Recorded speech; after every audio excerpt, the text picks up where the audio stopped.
Allah is my heart's speech. Your mercy is what I beseech. Keep in my heart your remembrance, and in your deen allow me to advance. Help me in my quest. Permit me to pass the ultimate test. Help me in my quest. Permit me to pass the ultimate test. السلام عليكم ورحمة الله وبركاته. بسم الله الرحمن الرحيم. الحمد لله والصلاة والسلام على نبيه ومصطفاه وبعد. My dear viewers, welcome to another live edition of Ask Huda and our contact informations beginning with the phone numbers area code 002 then 02 132. Alternatively area code 002 then 010005469323. and the WhatsApp numbers area code 001-347-80625 and last number is area code 001-361-489-1503 and we're live as well on my page Salah official. Let me begin by tackling some of the questions which I received on the page from Maya Hadi. When I pray in a nafila after tashahhud, should I recite Ibrahimiyya?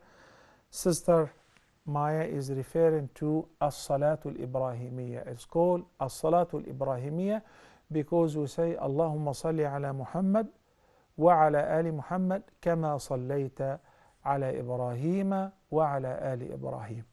So in any prayer in the last tashahhud, whether it is the obligatory prayer or the nafila, as long as it is the last tashahhud. It could be only one rak'ah such as witr or two rak'ahs such as any sunnah. You must recite the full tashahhud by the end.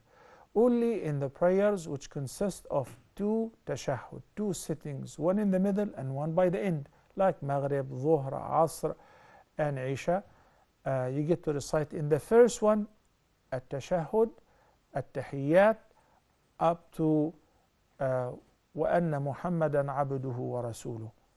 Then in the last sitting you recite what you call it the Durood Sharif or at-tashahhud entirely including al-Ibrahimiyya Salah, which is Allahumma salli ala Muhammadin wa ala ali Muhammad kama sallayta ala Ibrahim wa ala ali Ibrahim وبارك على محمد وعلى آل محمد كما باركت على إبراهيم وعلى آل إبراهيم في العالمين إنك حميد مجيد.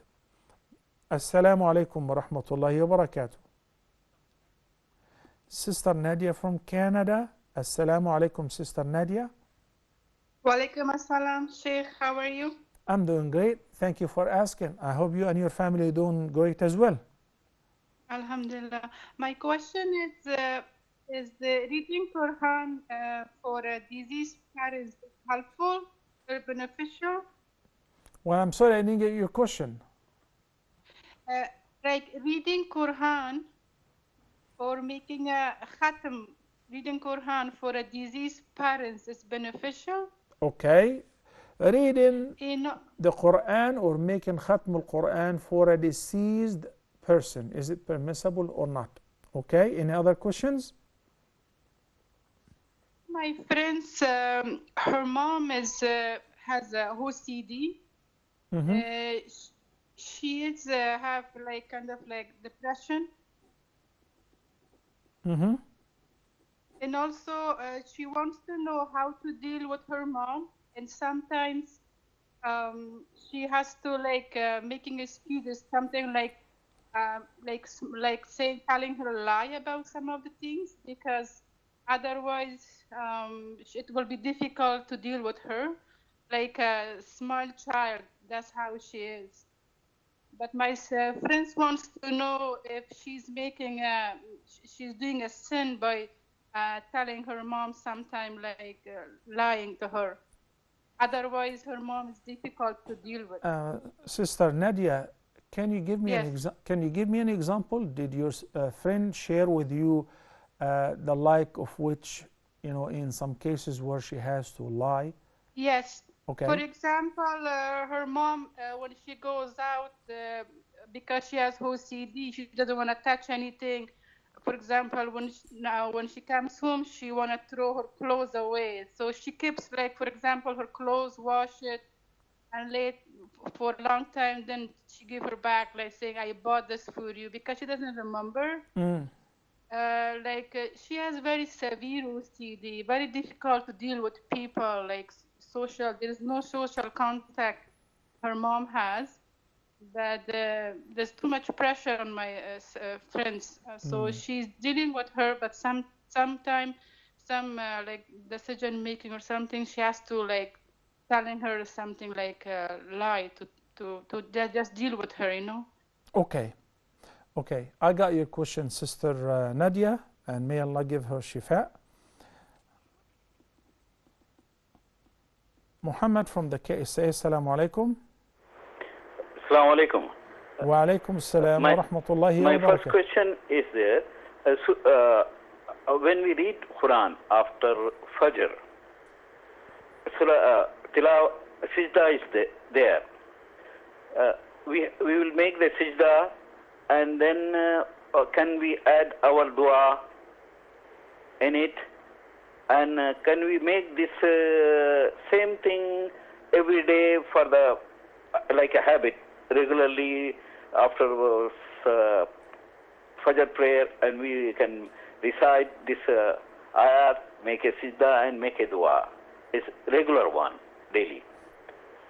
My second question is, nowadays, I'm staying in Mecca. So I have seen the people are, office people are making a Hajj. Like they usually go from at 3 o'clock or 5 o'clock to Arafat, and then stay there, then Mina, then Muzdalifah and Mina, and come back, and next join the office. Then again they will make the same thing in the evening, and then come back. They do this way, same thing. This is a type of way of doing Hajj is allowed, or it is okay? Okay, I just want to make certain, Muhammad, you're asking about Hajj, not Umrah. They say, you said, Hajj. Okay, so you said that they do it once only on the 9th day, which is the day of Arafah, correct? Or they do it more than once? What do you mean by more than one? Because you said they go in the Every morning. year, my office people. Your office people. Yeah, we are working in Makkah. Okay. And they leave the office at about 3 o'clock and go to the Arafah, make Ihram, and then go to the Arafah, and then stay there after Maghrib, and then they go to the Muzdalifah and come back. Okay. And join office second day. Now second day, again, they will do the same. Is the way they were, because lot of Hujjah means Haji come from the other places. Brother Muhammad, I got your question, but you know, when you added the second day, they do the same thing. That's weird. You mean they go to Mina, not to Arafah? Yeah. Am I correct? Yes. Okay, because Arafah is only once a year. Yeah. So when you say on the second day, they say they do the same thing. Same thing means they go to Mina, and then in the that's night, not, 2 hours they spend and then come back. Okay, that is not the same make thing. a Jamrat. That And is, third day, the same thing, Mina, and come back. okay, I got your question.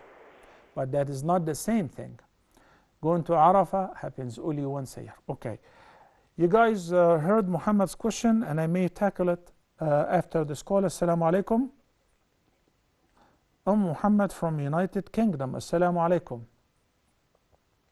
Wa alaikum salam wa rahmatullahi wa barakatuh.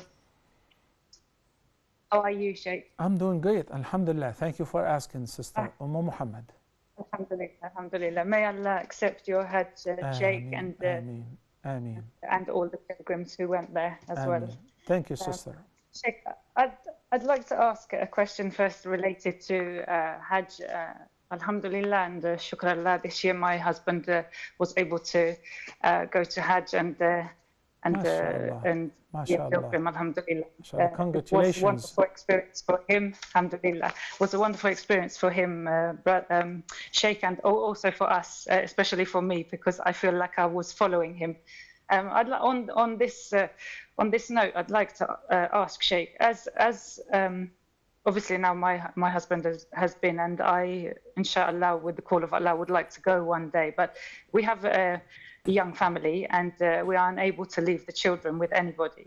I wanted to ask what my options are. For example, do I sort of look forward to when we are able to financially go alone, or is it best that I consider waiting for when my husband is able to go again and we go together?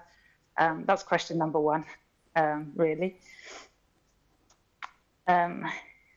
Okay.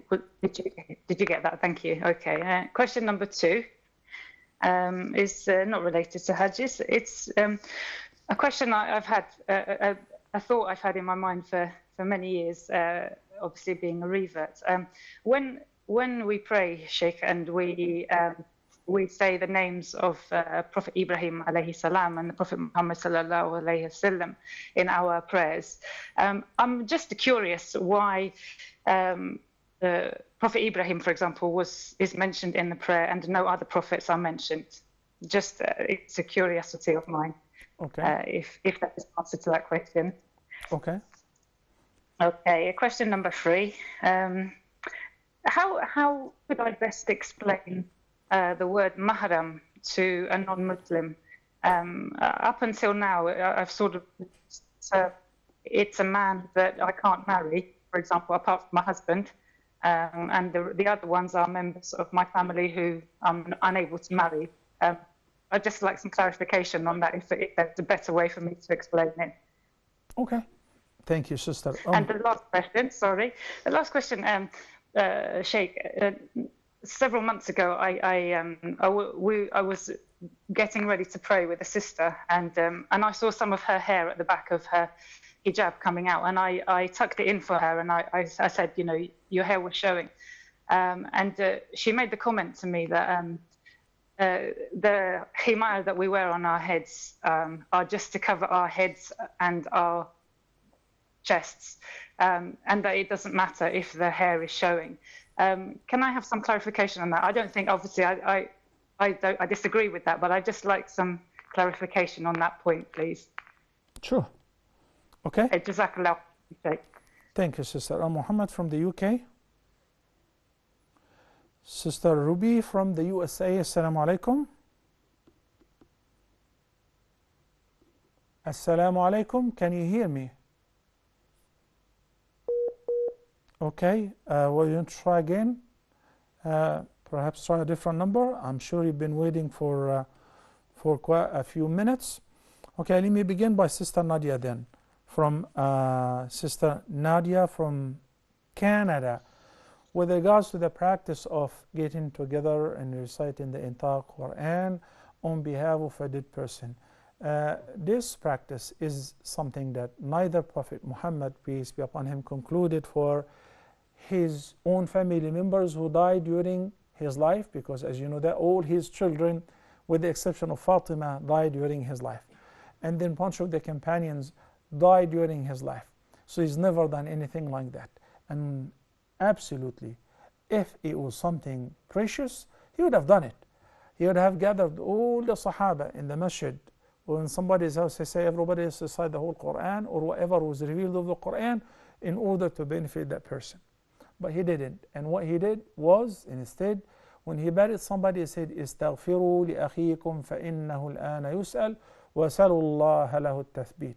Seek forgiveness for your brother. He's been questioned right now, and ask Allah to keep him firm. And he highly recommended making istighfar, seeking forgiveness, and begging Allah to pardon the dead person, whether a family member, parents, friends, neighbors, or anyone whom you know, or the entire Muslim Ummah, those who passed away. So that is the thing which would benefit the dead person 100%. And the Prophet ﷺ said that a person in his grave will realize that he has been promoted, his seat has been promoted and upgraded in heaven. He will ask Allah, my Lord, what for? Because I haven't been doing anything. I'm sitting here in the grave. He says, بِدُعَاءِ وَلَدِكَ لَكَ, because of the prayers and the supplication of your son, you have been promoted. It can even intercede for a person to protect him entirely from any punishment and pick him up to a higher place in heaven, and so on. So a dua, fasting, if he or she owed any fasting, performing Hajj or Umrah, whether it is the mandatory Hajj or even a voluntary Hajj or Umrah in their state, the reward is guaranteed to reach them. Given in a charity on their behalf, also guaranteed to reach them. I like to stick to what the Prophet ﷺ did or said or recommended. Anything else, you can argue and you say by analogy to fasting, by analogy to Hajj, by analogy to whatever. But my advice is you can recite Quran or recite the entire Quran for your own self. And when you conclude the recitation of the Quran, you make dua for the dead person. We know that the dua for certain will benefit the dead person. For the deceased, it will be beneficial.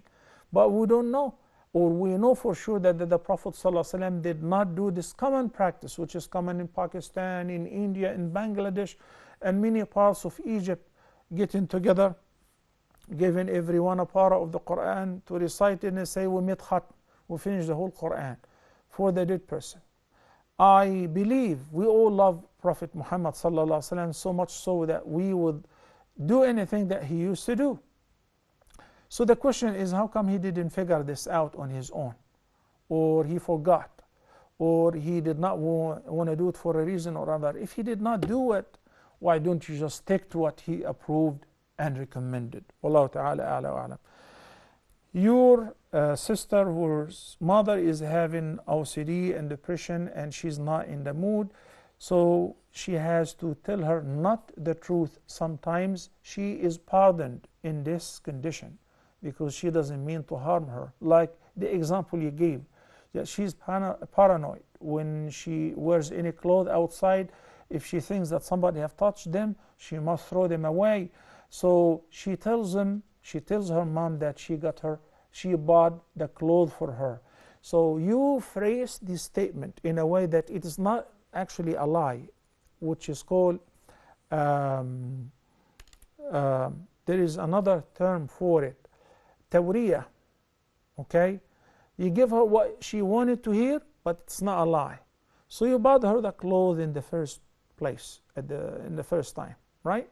So when she asks you where you got the clothes from, I bought it for you. Okay, so she's under the impression that you bought it like right now or brand new.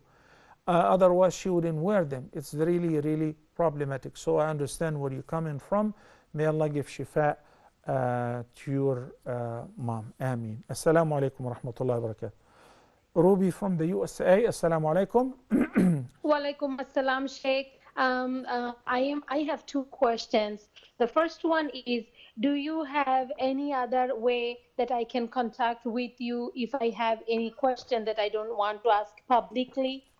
So, Sister Ruby, like, yes, you do, yes, but in a very, very limited condition, because oh, the brothers will pass on my number to you and keep it very limited, like in cases where the questions cannot be asked on air. Okay. Otherwise, it's and my really second tough for me. question. Go ahead. Oh, I'm sorry. My second question is, I asked you last episode about eating food from other people, but I'm still confused in one point that if I avoid eating other people's food, will I be sinful? Like, because I know the rizq comes from Allah subhanahu wa ta'ala.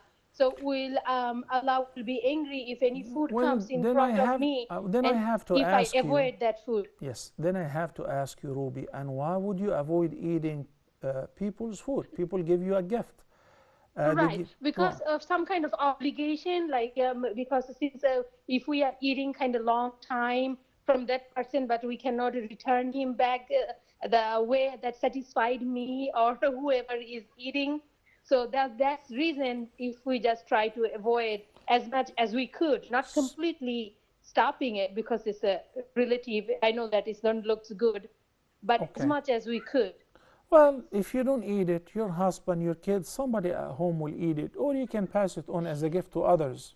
Okay, if this is the case, but you know, Okay. to Okay. to like Okay, to Sheikh. Thank you so vow much. or to Assalamu say I'm alaikum. not eating this food, there must be a reason behind that. Thank you, Sister Ruby from the USA.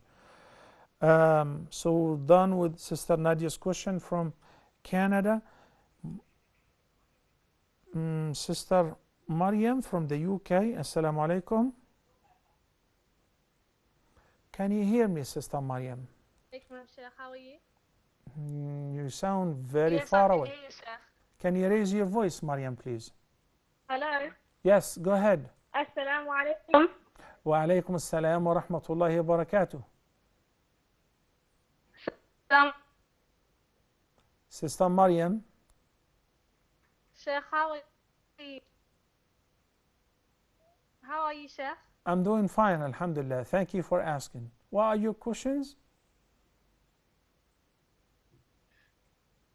Mariam? Okay, you sound like you're calling from the UK. Why don't you try again? We have 4 different lines. Please try again, Sister Mariam. All right. Muhammad from the KSA. He asked a single question. It's about reciting some verses after the Fajr prayer which have a verse which requires a prostration, sajda tilawa. Then he asked, and in this sajda, can I extend my supplication in my own and so on? If that happens, coincidentally, because you're reading, mashallah, your sabaq, and you came across ayah in Surah Al-Sajda, anytime after Fajr, after Maghrib, whatever, go ahead. And in your sujood, recite your supplication, and you can make dua as well. That is permissible.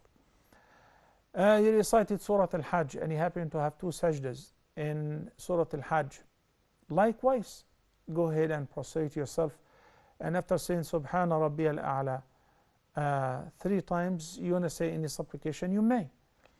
But to make a habit every day after Fajr prayer, you recite certain verse which has a sajda, so you can make a sajda and you make dua.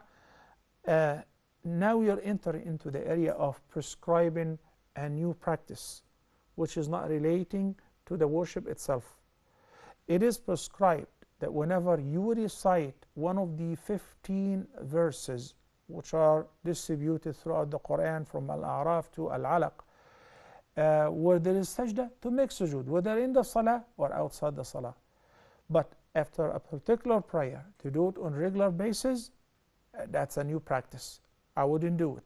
It would be categorized as an innovation.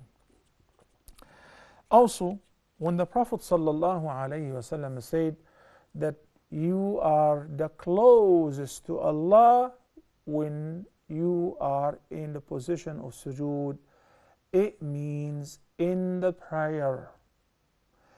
What people do of making a single sajda after the prayer in order to make dua, this is a practice which is categorized as an innovation again. There is no such sajda. The sujood is either sajdatul shukr, a prostration for gratefulness and gratitude upon receiving good news or being saved from an imminent harm. In any position, even if you don't have wudu, fall in prostration and make sajdatul shukr. A prostration of tilawa, whether you are the reciter or if the reciter recites ayah which have sajda and he makes sujood, then you should make sujood as well. Other than that, you do not initiate a sujood in order to make dua. A dua, you can make it anytime without being in sujood. But if you want to make dua within the prostration, then it must be during the prayer. Barakallahu feekum. Muhammad from the KSA.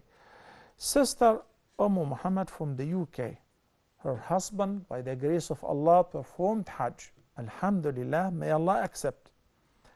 And now she's asking about her status as a mother of a bunch of young kids. they both cannot leave them alone.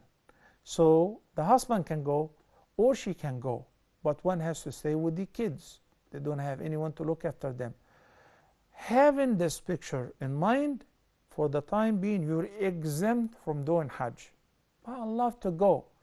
Imam al-Shafi'i and Imam Malik, may Allah have mercy on them, said a woman may travel for Hajj with a company which is described as a safe company, a group of people who will provide protection for you throughout the journey if this is for Hajj or Umrah.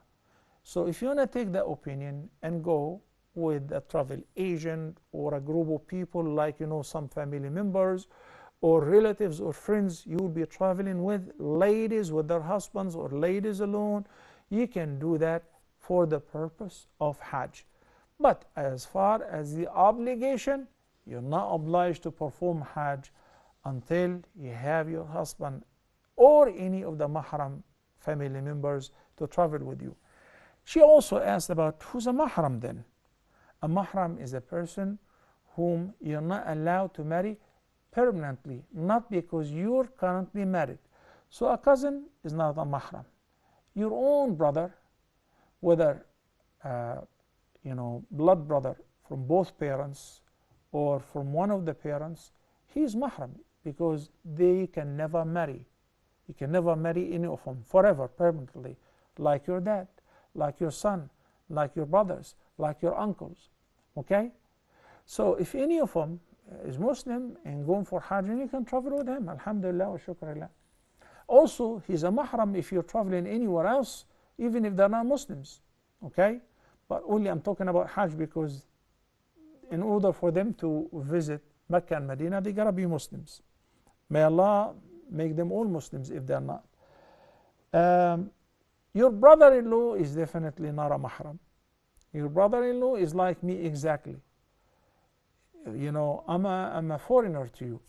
Likewise, your brother-in-law. Your father-in-law is a permanent mahram though. Okay? She also asked about covering the hair in the prayer. For women, covering the hair in the prayer is like outside the prayer before people who are not mahram. A full hijab must be worn while offering the prayer, even if you are praying by yourself in the privacy of your bedroom. Can I, as a man, pray while wearing a pair of shorts? No, the prayer is invalid because I'm not covering the awrah. And the awrah of a woman in the prayer is from head to toe with the exception of the face and the hands.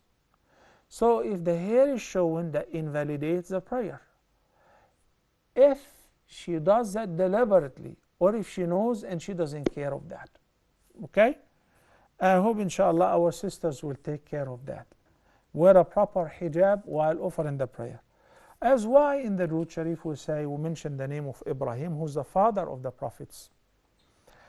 Because we all relate to Ibrahim alayhi salam, whether Muslims or the followers of Prophet Moses who are Muslims, or the followers of Prophet Jesus who are Muslims.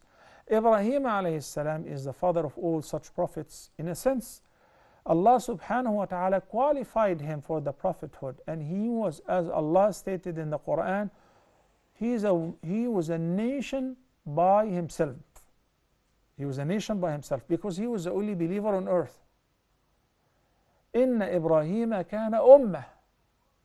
He was a nation by himself. And from his line, his offspring, Ismail, who's from offspring, is Muhammad sallallahu alayhi wasallam. Ishaq, who's from his offspring, there came Yaqub and his 12 sons, Al-Asbat, then Musa and Isa, and in between Zachariah and John, Zachariah and Yahya, and all those prophets. Okay? So Ibrahim alayhi salam was the father of the prophets and Khalilur Rahman, and whoever believes in Ibrahim and Muhammad, he must accordingly believe in the rest of the prophets and the messengers of Allah subhanahu wa ta'ala. We as believers make no distinction between any of them. That is stated both in the Quran and as an article of faith that every Muslim must fulfill in order to be pronounced as Muslim.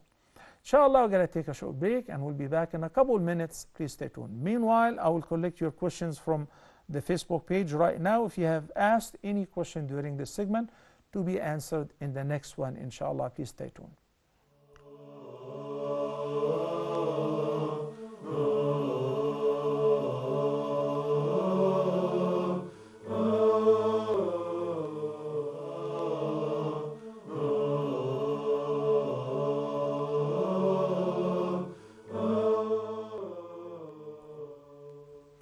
Assalamu alaikum wa rahmatullahi wa barakatuh, and welcome back.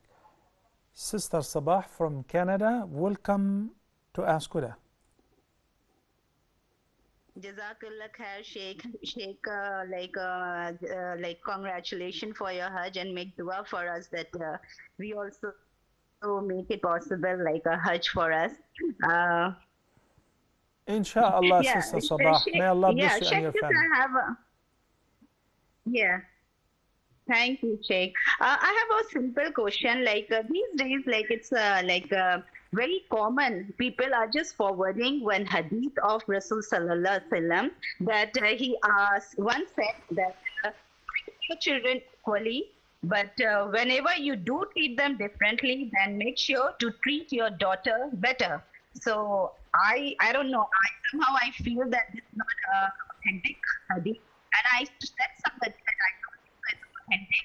So somebody quoted me saying Al-Sunan, Al-Khubar, some 11090, which I personally went into that book, but I never saw this sort of a hadith. So I just wanted to be sure, is this Why a don't valid you hadith why or not? don't you send me the text, Sister Sabah? If you're watching online right now, just send it in the comment bar. I'd like to take a look at it. As you know, the brothers and sisters, in reality, there is no distinction between a male and a female in Islam. There is no distinction based on gender whatsoever. The Quran says in Surah Al-Nahl, من عمل صالحا من ذكر أو أنثى وهو مؤمن فلنحيينه حياة طيبة ولنجزينهم أجرهم بأحسن ما كانوا يعملون. So the reward, whether in this life or in the hereafter, is for the good deeds and the good doers, irrespective of their gender. من ذكر أو أنثى, whether a male or a female. In Surah Al-Imran, by the end, after a long supplication, Allah says, فَاسْتَجَابَ لَهُمْ رَبُّهُمْ أَنِّي لَا أُضِيعُ عَمَلَ عَامِلٍ مِّنكُم مِّن ذَكَرٍ أَوْ أُنثَى بَعْضُكُم مِّن بَعْضٍ. Likewise, we have some ahadith which are in favor of having daughters, and that is because before Prophet Muhammad sallallahu alaihi wasallam was sent to those people, the Arab have always disregarded having girls, to the extent that they used to bury their daughters alive out of feeling shame. So Allah subhanahu wa ta'ala have forbidden that, and the Prophet sallallahu alaihi wasallam said, if Allah blessed you with 4 daughters, they will be a veil for you against hellfire if you raise them properly, if you educate them, if you make them righteous. They said, what about only 3 daughters? He said, and 3. What about 2? He said, and even if it is only 2, as a means of encouraging them to look after their daughters, to take care of them, they will be a means of veiling them and protecting them against hellfire. And then they said, if we asked him for even 1 daughter, he would have said, even if you have 1 daughter, provided أَدَّبَهَا فَأَحْسَنَ تَأْدِيبَهَا, you educate her, you bring her up in the best way, you teach her what is good, so she grows up as a righteous girl. Khalas, she is your screen against hellfire. May Allah subhanahu wa ta'ala grant us all righteousness and enable us to take care of our children, whether boys or girls. Assalamu alaikum. Sister Maryam from the United Kingdom. Assalamu alaikum. Wa alaikum assalam, Sheikh. How are you? I'm doing great, alhamdulillah. Thank you for asking. Go ahead, Sister Maryam. I live in the UK, where a lot of students take a student loan to go to university. However, I'm aware that of the fact that the loan has interest, and I have heard from many sheikhs that Allah declares war on those who take or participate in riba. For this reason, I didn't take the loan. My mom has paid for my first year of uni. However, neither my mom or my dad can afford to pay for my university fees anymore. I am a student midwife and have 2 more years left to qualify. Can you advise me on whether I should take the loan or drop out of uni and do something else that doesn't include interest? طيب, Sister Mariam, I really appreciate the eloquent way you presented your question. And there I ask Allah subhanahu wa ta'ala to enable you to finish your education without having to take an interest-based loan. May Allah make it easy for you. What you heard from the scholars was not what they said. They just quoted what Allah said in the Quran. So I hope that, and this is what is mentioned in Surah Al-Baqarah as well. So I hope one of the audience in the UK will come forward and say that I'd like to give Sister Mariam a goodly loan, a loan that he will collect once you finish your education, your parents are capable to finish, to settle your debt, or you pick up a job and you're capable to settle your debt. May Allah make it easy for you, Sister Mariam. Assalamu alaikum wa rahmatullahi wa barakatuh. Brother Umar from Canada. Hello, assalamu alaikum wa rahmatullahi, Sheikh. Wa alaikum assalam wa rahmatullahi wa barakatuh. Hope you are doing fine. I have 4 questions. My family and I have recently migrated abroad, and my question is regarding prayers. I have come to one city, but I don't know how long I will have to stay here. I might have to move today, tomorrow, or maybe after a month. It all depends on where I end up with a job. Am I allowed to shorten and combine my prayers, or do I have to pray as a resident? Please clarify. Also, when it comes to shaking hands with the opposite sex, how do I politely refrain from it without offending them? Third is, I'm looking to purchase a vehicle with 0% financing. Is it permissible, or I should get something that I can afford to pay on cash? And my 4th and last question is, I want to know about mortgage. If I were to purchase a house, it has to be mortgage unless I can pay the bulk in cash. Is it permissible to get a house on mortgage? Is there any Islamic home mortgage available in Canada? Okay. طيب. Got your questions. Brother Umar from Canada.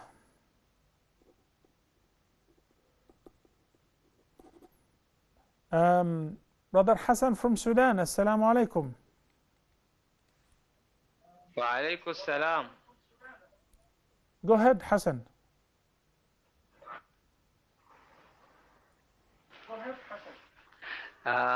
Sheikh,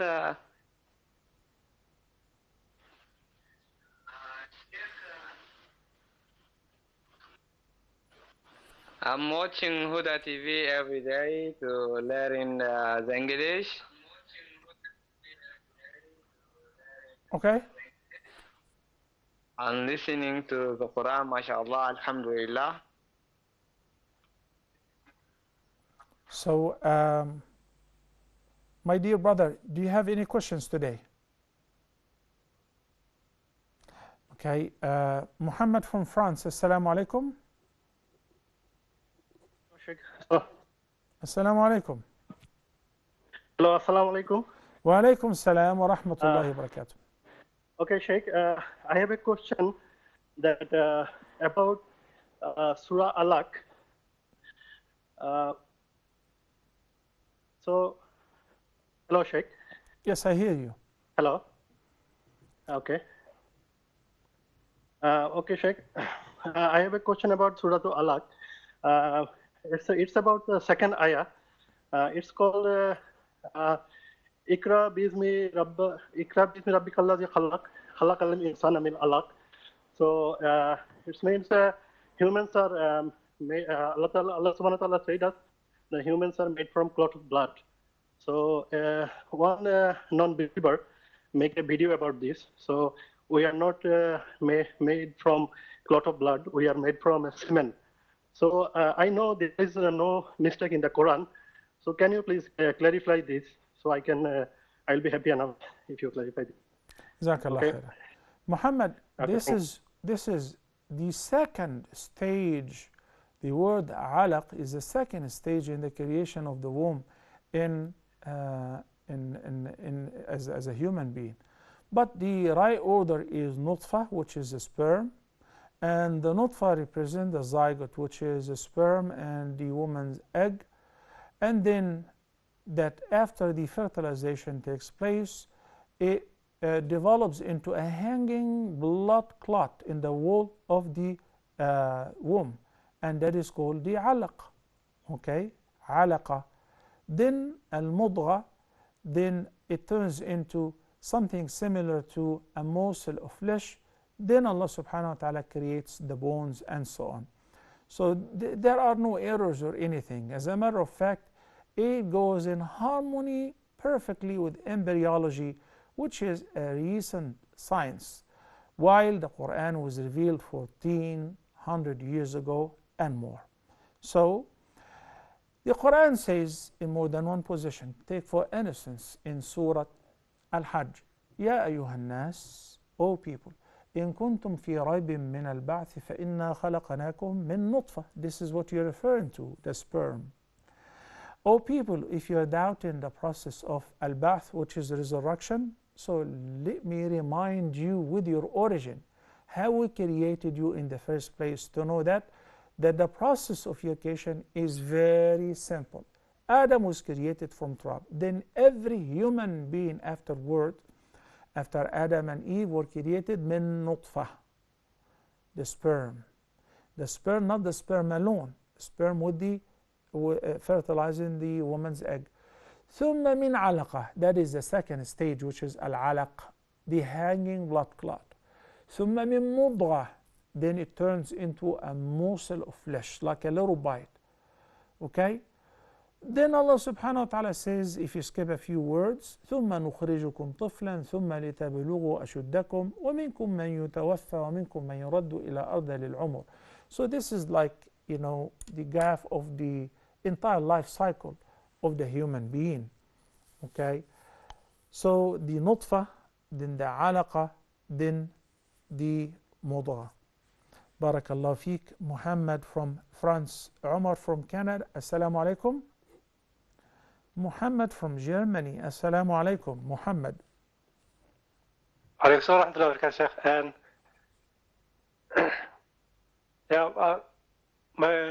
And my question was today, what's the ruling on wiping over the socks? Can I wipe on my socks if it get wet? For example, I start on a wet place and it get wet and if it have hole, you know, can I still wipe on it, or I have to put a new one? Got your question. Any other questions? And the other one is the dhikr, La ilaha illallah wahdahu la sharika lahu. Is it enough to say only in the morning, or I have to say in the morning and the night? طيب. يا أخي Muhammad from Germany, the hadith talks about the virtues of reciting La ilaha illallah wahdahu la sharika lahu, lahu al-mulk wa lahu al-hamdu, yuhyi wa yumitu wa huwa ala kulli shay'in qadir, 100 times. And whoever says it during his day will be protected throughout the day and would receive such and such a reward if you say it 100 times. According to the text of the hadith, it is about once. It is about once, saying it once. So if you say it in the morning, you receive that protection until the evening. If you say it at Asr, you receive that protection and you still get the rest of the package of the reward throughout the day. But that protection will be until the evening. So the requirement is the minimum 100 times a day. Obviously, if you say it 1,000 times or more, that is better for you. The more you recite adhkar, the more it is beneficial for the reciter. When you wipe over your socks, I said, provided you have wudu before you put them on.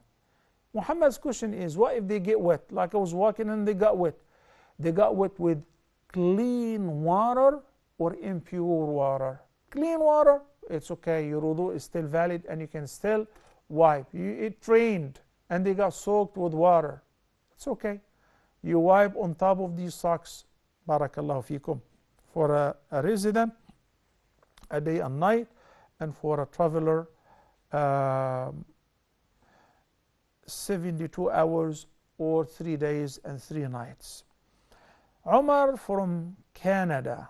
Omar said, if I travel somewhere looking for a job and I'm staying to an uncertain period of time, I'm not sure when will I finish. Maybe tomorrow, maybe next week, maybe I end up staying for a month. So how long do I get to shorten and combine my prayer? If you have not decided your stay period, then even if it lasts for months, several months, it's okay. You keep shortening the prayer and combining whenever it is needed. Only when you decide, khalas, I'm sitting here.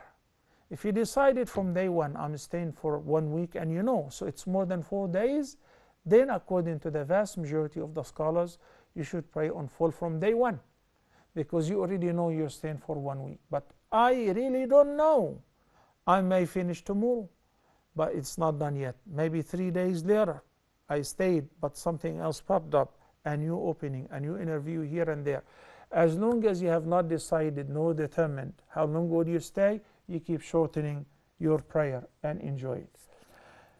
With all the questions regarding the mortgage and buying a vehicle and taking a loan with interest, whether a student loan or whatever, I like to refer you all brothers and sisters to amjaonline.org. This is our Sharia Scholar Association for North America, and the questions which are considered some sort of contemporary questions, whether financial or medical or dietary with regards to food, what to eat and what not to eat, halal and haram. Especially with the banks, you will find a list of banks which claim to be Islamic or give halal loans. Obviously, no one would give you a loan for 20 years to buy a house, to enjoy you and your kids living in a house. Then after 20 years, you'll give him his money as the same. But there is a method where they make a partnership so that the creditor will make a profit, not because he's a creditor, but as an investor. And you too, you're a debtor. You're not a debtor anymore. You're an investor as well. You invested a little bit in the house, 10%, 15%, 35%, and the creditor or the creditors invested the remaining percentage. So they make a profit, you rent from them their part, you buy it whenever you have the means on a regular basis or whenever you have a schedule you agreed to. So the halal providers are listed on amjaonline.org. We'll tell you exactly what is a true halal bank and what is true riba bank, even if it says it is no riba bank. It will help you a great deal, inshallah. The issue of shaking hands with a woman, there is a general consensus among Muslims that it is forbidden in Islam. Sometimes, where there are some exceptions, whenever there is really, number one, in case of feeling absolutely secure against the fitna or the trial, like shaking hands with a very old woman, and under certain circumstances. But otherwise, generally speaking, neither Prophet Muhammad shook hands with a woman who's not lawful for him, nor did he permit that. May Allah subhanahu wa ta'ala guide us to what is best. We ran out of time, brothers and sisters. Until next episode, I leave you all in the care of Allah. أقول قولي هذا وأستغفر الله لي ولكم وصلى الله على سيدنا محمد وعلى آله وصحبه وسلم والسلام عليكم ورحمة الله وبركاته. Allah is my heart's speech. Your mercy is what I beseech. Keep in my heart your remembrance and in your deen alone.